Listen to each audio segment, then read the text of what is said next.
laul 36. Jumala muutumatu heldus. Laulu juhatajale Jehova sulase Taaveti laul. Üleastumise sõna on õelal tema südame põhjas. Ei ole Jumala kartus tema silma ees. Sest teda meelitab oma silmis leida oma süütegu, et seda vihata. Tema suusõnad on nurjatus ja pettus. Ta on lakanud targaks saamast ja head tegemast. Ta mõtleb nurjatust oma voodis.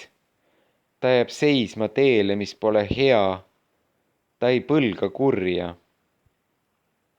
Jehova, sinu heldus on taevas ja su ustavus ulatub ülemate pilvedeni. Sinu õigus on nagu Jumala mäed, su kohtuotsused on nagu suur ürgvesi. Jehova, sa päästad inimesi ja elajaid. Kui kallis on su heldus, Jumal. Sellepärast otsivad inimlapsed pelgupaika su tiibade varju all. Nemad saavad söönuks su koja küllusest ja sa joodad neid oma rõõmujoovastuse ojast. Sest sinu juures on eluallikas, sinu valguses me näeme valgust.